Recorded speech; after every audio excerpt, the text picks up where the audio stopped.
Salam jumpa saudara, berjumpa lagi kita dalam Sapa Kalbar bersama saya Raida Todi. Saudara, tahun 2026 ini disebut sebagai periode penting dalam kewaspadaan penyakit menular global, termasuk munculnya istilah super flu.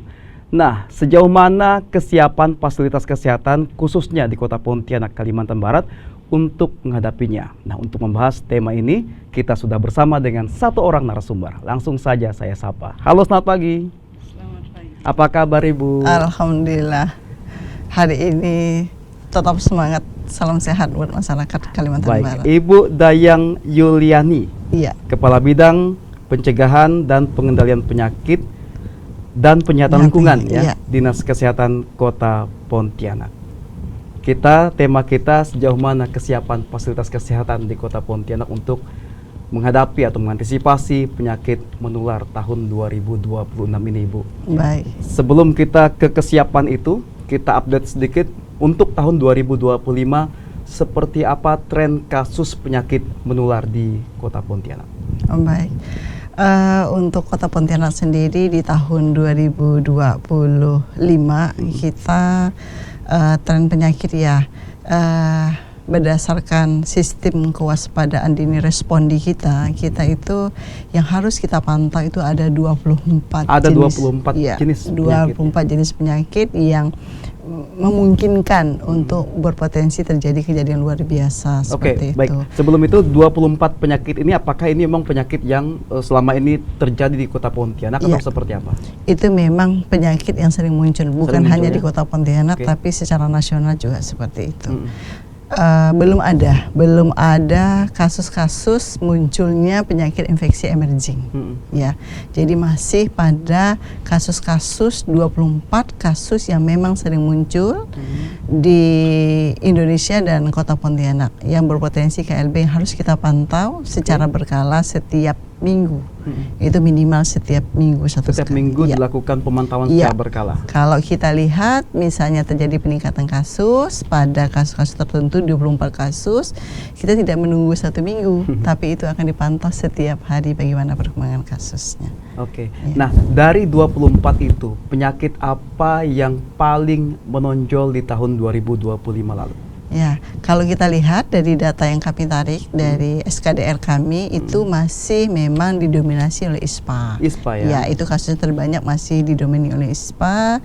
Terus yang kedua itu diare, diare akut, terus demam tipoid dan suspek campak. Suspek campak. Masih ada campak Ibu ya? Masih ada campak. Nah, berkaitan dengan jenis-jenis penyakit yang banyak ini khususnya ISPA.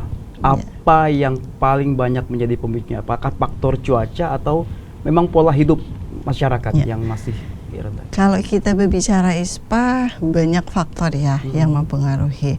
Faktor iklim itu pasti, itu pasti. Terus didukung juga oleh perilaku masyarakat, personal hygiene terutama karena kita tahu bahwa ISPA itu kan penularannya melalui droplet atau kontak pada permukaan produk daripada hasil droplet pasien seperti itu. Jadi memang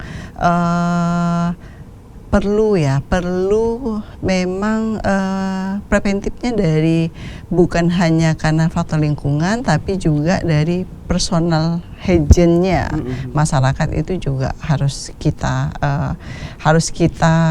kita tingkatkan itu dalam upaya pencegahan. Kalau melihat sekarang ini personal hygiene-nya masyarakat Kota Pontianak itu apakah sudah sesuai harapan atau memang masih harus terus dikejarin Ibu? Ketika kita bicara kebersihan individu pasti dari individunya yang memang harus dioptimalkan. Harapan kita sih semua masyarakat itu sadar bahwa apa yang mesti dilakukan terhadap personal hygiene mereka. Tapi kalau ditanya realitanya di lapangan apakah semua masyarakat sudah melaksanakan dengan baik, itu pasti masih ada masyarakat yang belum melaksanakan baik. Contoh misalnya ketika mereka flu harusnya mereka beraktivitas dengan menggunakan masker misalnya, ketika mereka memulai kegiatan, misalnya mau makan, itu harus cuci tangan terlebih dahulu menggunakan sabun dan air mengalir. Mungkin belum semua masyarakat kita melakukan aktivitas seperti itu. Atau setelah mereka melakukan aktivitas tertentu, misalnya dari buang air besar, mereka harus cuci tangan dan lain-lain.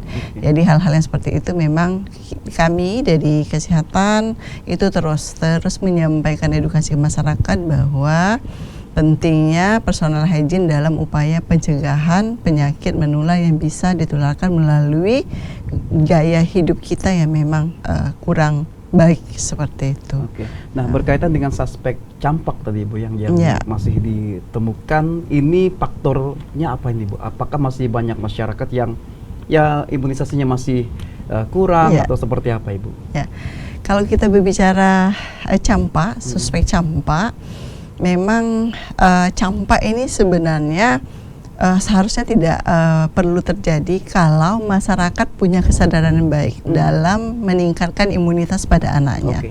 Campak ini sebenarnya bisa kita cegah, melalui imunisasi.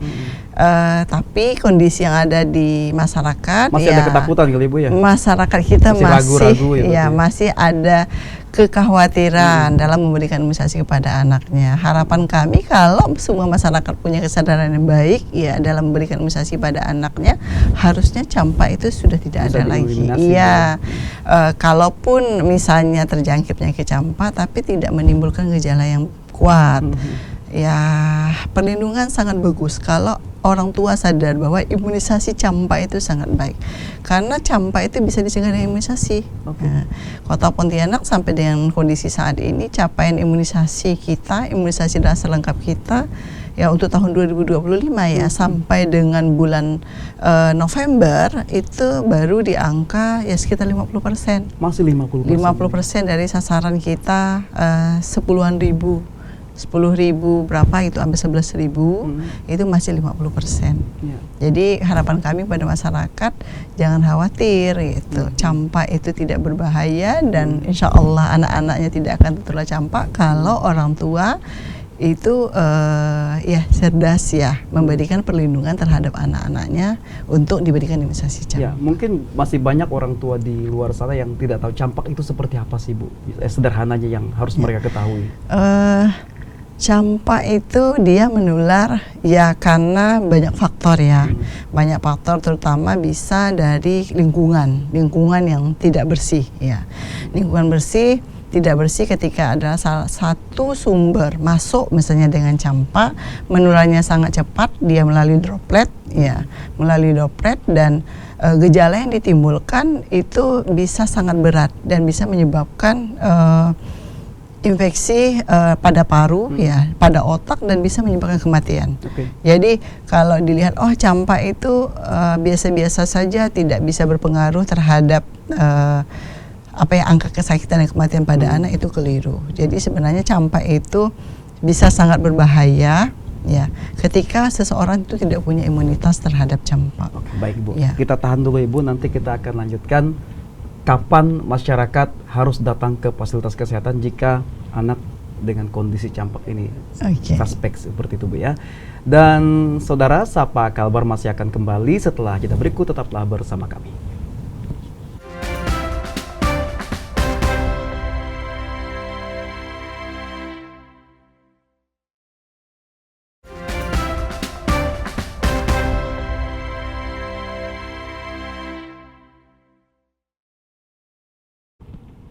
Kesiapan fasilitas kesehatan antisipasi penyakit menular tahun 2026 jadi tema Sapa Kalbar kita pada pagi hari ini, masih dengan Ibu Dayang Yuliani, Kepala Bidang Pencegahan, Pengendalian Penyakit dan Penyihatan Lingkungan Dinas Kesehatan Kota Pontianak. Ibu Dayang, tadi kita masih sosialisasi sedikit tentang campak. Nah, kapan orang tua harus membawa anak ke fasilitas kesehatan jika anaknya terindikasi campak? Baik, ketika kondisi anak demam ya atau ada tanda-tanda gejala lain ya, Intinya anak tidak sehat ya. Kita tidak hanya berbicara campak. Apapun situasi, ketika anak itu sakit, orang tua harus datang ke fasilitas pelayanan kesehatan secepat mungkin, seawal mungkin ya. Bukan hanya berbicara campak, apapun kondisi kesehatan anak, ketika anak-anaknya mengalami kondisi kesehatan sakit, orang tua harus membawa segera anaknya ke fasilitas pelayanan kesehatan. Mungkin yang paling terdekat adalah puskesmas. Ya, di puskesmas nanti akan diberikan pengobatan pertama ya, biasanya dengan edukasi. Kalau misalnya dengan pemberian pengobatan di awal di puskesmas itu tidak terjadi perubahan, maka ada tahap selanjutnya yang akan dilakukan oleh orang tua. Jadi kami menyampaikan bahwa bukan pada kondisi penyakit campak saja, apapun kondisi sakit pada anak itu secepatnya dibawakan ke fasilitas pelayanan kesehatan. Yang paling terdekat adalah puskesmas. Baik. Nah, sekarang kan ada isu-isu super flu. Nah, ini apakah sudah terpantau di wilayah kota Pontianak atau seperti apa ini, Bu? Baik. Terkait dengan isu super flu, memang kita banyak melihat di media sosial ya, Mas. Untuk kota Pontianak sendiri sampai dengan hari ini kami belum menemukan kasus konfirmasi dengan super flu. Bagaimana dengan kota Pontianak? Apakah kami melakukan surveillance secara aktif? Kami melakukan surveillance secara aktif, baik melalui masyarakat, karena ketika informasi tertentu itu bisa kita dapatkan melalui masyarakat, atau melalui puskesmas, atau melalui rumah sakit. Jadi tenaga surveillance kita itu mereka bekerja memantau, memantau secara dini ketika ditemukan kondisi-kondisi tertentu yang terjadi di masyarakat dan dilaporkan. Jadi dari aplikasi kami, sistem kewaspadaan dini respon, kami belum menemukan kasus super flu seperti yang disampaikan. Tapi apakah kami siap? Insya Allah Kota Pontianak siap. Oke, baik. Nah, ada informasi seperti apa beda super flu ini dengan flu atau ISPA yang ada di masyarakat saat ini, Bu? Ya. Kondisi sekarang tidak perlu ada kekhawatiran yang berlebihan dari masyarakat ya, tapi walaupun demikian kita tetap waspada ketika memang nanti kita melihat ada peningkatan pemantauan kasus mungkin mengarah pada flu ya, seperti sama saja sebenarnya secara klinis gejalanya sama ya, seperti batuk ya, ada pilek, ada demam, ada sakit tenggorokan, mungkin ada beberapa yang merasakan pusing kepala dan lain-lain. Itu dari kondisi itu masyarakat tetap waspada ketika misalnya mendapatkan pengobatan tidak ada perubahan, itu untuk segera datang ke fasilitas pelayanan kesehatan. Itu seperti itu. Dari kami sendiri, kami juga di tingkat layanan kesehatan dasar seperti puskesmas itu juga memantau tren ISPA di hariannya, Dari rumah sakit juga kami surveillance kami jalan seperti itu. Dan bukan hanya ini ya, bukan hanya memantau, kita juga melakukan edukasi ke masyarakat bahwa pentingnya itu tadi kembali lagi ke personal hygiene. Ketika masyarakat sakit, lebih baik kalau ada aktivitas ya flu, ada aktivitas di luar, misalnya ketemu masyarakat banyak, itu harus menggunakan masker ya. Masyarakat yang punya faktor risiko seperti anak-anak, lansia dengan penyakit tertentu, misalnya ya dengan kondisi sekarang ya mungkin mengurangi aktivitas di luar. Kalaupun harus misalnya menjalankan aktivitas karena kebutuhan, maka ya menggunakan masker ya, menggunakan masker, terus menghindari yang sifatnya kerumunan yang ramai-ramai. Kalaupun terpaksa ya tadi harus menggunakan masker. Personal hygiene-nya juga tetap harus dijaga. Personal hygiene ketika selesai aktivitas ya harus cuci tangan. Pulang dari pasar misalnya habis belanja harus mandi dulu, ganti pakaian baru melakukan aktivitas. Seperti itu. Terus istirahat tetap ya, istirahat itu harus cukup. Ya makan juga diperhatikan, terus yang paling penting sebenarnya juga olahraga.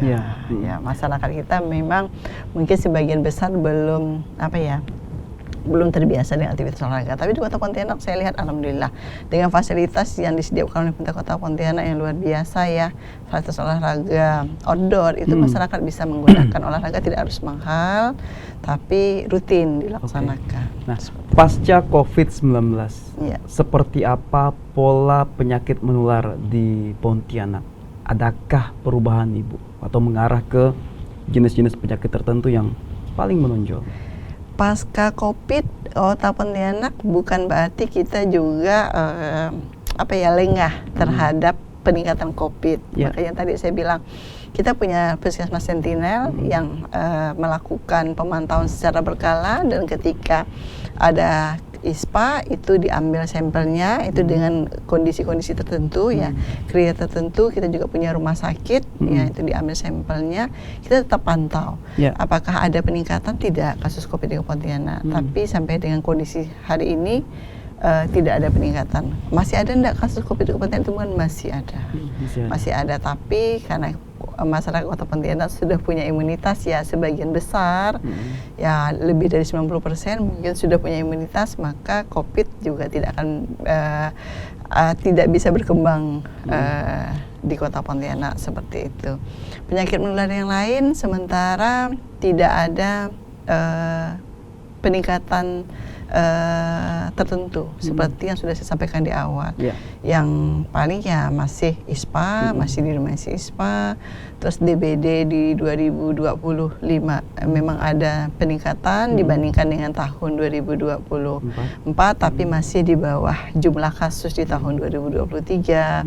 Terus diare itu memang kondisi hampir setiap tahun ya, memang kasus diare memang tetap ada kita temukan, sama demam tipoid seperti itu. Kalau melihat kesiapan fasilitas kesehatan sejauh ini untuk menghadapi ya penyakit-penyakit yang mungkin muncul di tahun 2026 di Kota Pontianak seperti apa Ibu? Ya, kalau kita melihat fasilitas kesehatan, insya Allah Kota Pontianak siap. Dari segi misalnya kita melihat sumber daya manusianya ya. Sumber daya manusia untuk penyakit menular kita tidak hanya berbicara super flu misalnya. Kami sudah melatih tenaga kesehatan dalam kewaspadaan terhadap penyakit menular apapun bentuknya. Di tingkat kecamatan, kelurahan kita sudah punya tim gerak cepat. Tim gerak cepat ketika ada peningkatan kasus, tim akan bergerak. Kita juga secara berkala melakukan rapat koordinasi dengan lintas sektor terkait, andaikan ada kasus-kasus tertentu, sehingga memudahkan kita dalam komunikasi termasuk di masyarakat. Kita punya jejaring juga di masyarakat, kader-kader yang memang menjadi jejaring kita ketika menemukan peningkatan kasus. Bagaimana dengan Puskesmas ya, untuk sarana prasarana insya Allah kita cukup ya, obat cukup ya, termasuk ya rumah sakit untuk Kota Pontianak insya Allah tidak ada masalah. Baik Ibu Dayang, nanti kita akan lanjutkan seperti apa upaya pencegahan yang dilakukan, termasuk sosialisasi kepada masyarakat yang dilakukan oleh Dinas Kesehatan. Sapa Kalbar masih akan kembali setelah jeda berikut, tetaplah bersama kami.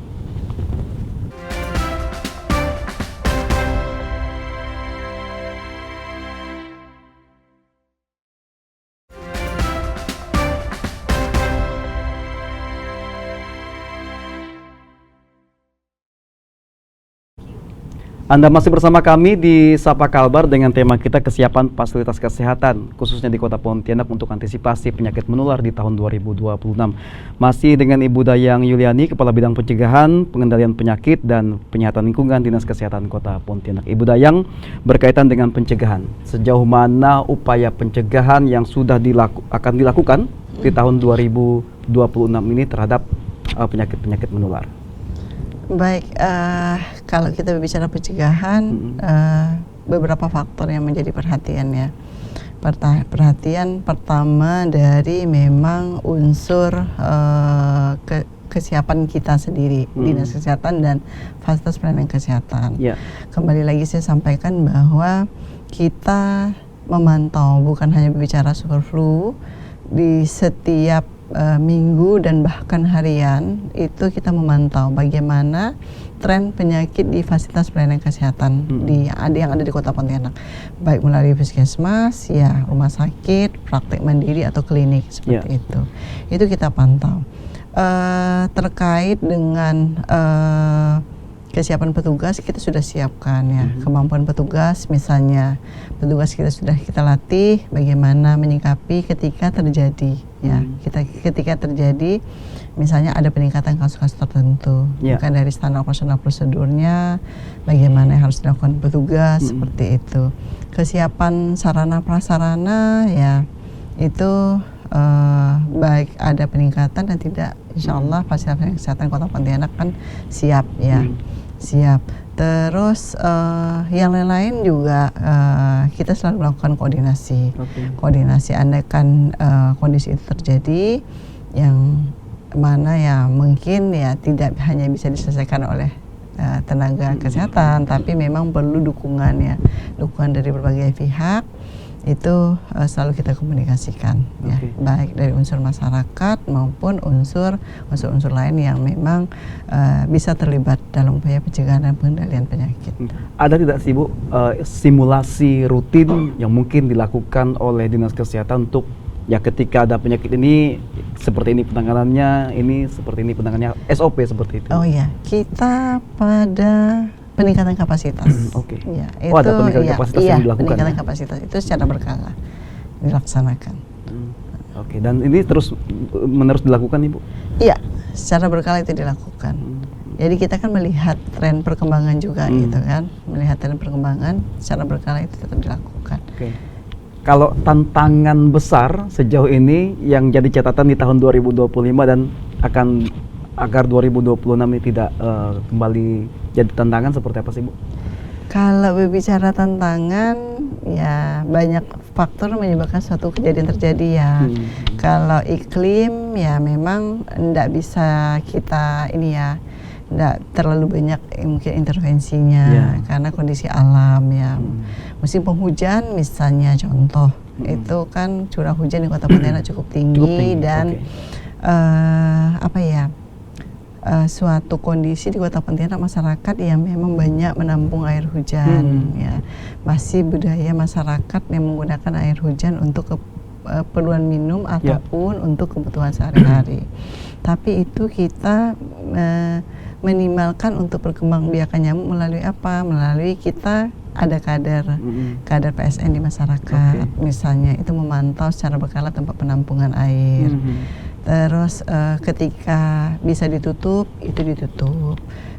Ketika memang misalnya tidak bisa ditutup, itu perlu laparsida, itu diberikan laparsida, ditaburkan laparsida di masyarakat. Itu cara kita meminimalkan resiko terjadi peningkatan kasus DBD seperti itu. Lingkungan juga ini ya, petugas kita juga di lapangan dan koordinasi yang baik dengan camat dan lurah ya dalam upaya lingkungan, karena apapun penyakit menular itu pasti dipengaruhi oleh faktor lingkungan. Itu juga sangat besar.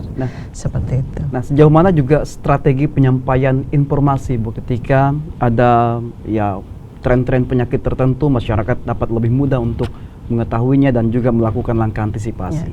Kalau informasi edukasi ke masyarakat itu kita melalui berbagai cara ya.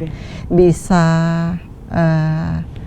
ketemu langsung, misalnya melalui posyandu, posbindu di masyarakat, atau saat masyarakat hadir, atau kada kami hadir di sekolah, atau kami hadir di kegiatan-kegiatan di tengah masyarakat, itu kami sampaikan.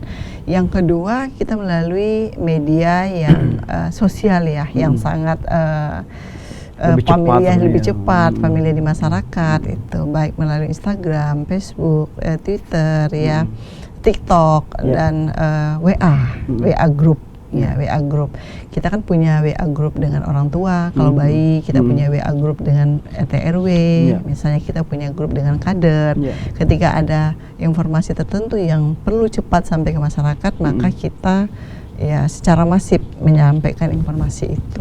Nah, untuk vaksinasi apakah masih menjadi salah satu cara yang dilakukan untuk mencegah penyakit menular di tahun 2026? Ya. Vaksinasi masih menjadi faktor prioritas, faktor pertama yang paling ampuh dalam mencegah penyakit menular, khususnya khususnya penyakit yang dapat dicegah dengan imunisasi. Jadi masyarakat tidak perlu khawatir ya, ketika anaknya mendapatkan layanan imunisasi itu pasti melalui pemeriksaan dulu oleh petugas kesehatan. Ya, kalau memang tidak ada kontraindikasi pemberian, baru diberikan imunisasi dalam arti bahwa anak memang dalam kondisi sehat. Vaksinasi bisa didapat masyarakat melalui posyandu. Posyandu melalui puskesmas itu tidak berbayar, itu free. Masyarakat bisa datang sesuai jadwal yang ditentukan oleh posyandu maupun oleh puskesmas. Kalau misalnya masyarakat, kami enggan hadir ke puskesmas atau posyandu, boleh dapat vaksinasi di fasilitas pelayanan kesehatan swasta, bisa di klinik dokter, bisa di praktik mandiri bidan, bisa di rumah sakit swasta. Itu pasti ada kos yang harus dibayar bayar pasien. Tapi kalau memang mau free, apakah kualitas vaksinnya sama?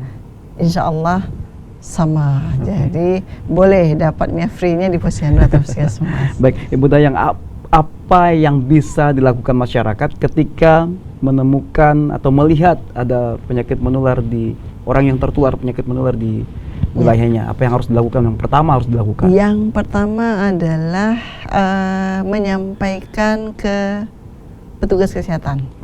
Menyampaikan ke petugas kesehatan terdekat bahwa ditemukan suatu penyakit. Yang kedua, melakukan edukasi bahwa harus datang ke fasilitas pelayanan kesehatan secepatnya. Itu yang harus dilakukan ya. Nanti ketika dia hadir di fasilitas pelayanan kesehatan, pasti akan mendapatkan edukasi secara komprehensif dari petugas. Langkah-langkah selanjutnya. Baik, Ibu Dayang, kita sudah di akhir perbincangan kita pagi hari ini. Apa harapan yang ingin Ibu sampaikan kepada masyarakat bahwa Dinas Kesehatan tadi sudah menyatakan kita siap untuk menghadapi berbagai penyakit, tapi masyarakat juga harus melakukan langkah antisipasi. Silakan. Baik, yang pertama ingin kami ingatkan bahwa banyak jenis penyakit menular yang seharusnya bisa kita cegah. Itu melakukan imunisasi.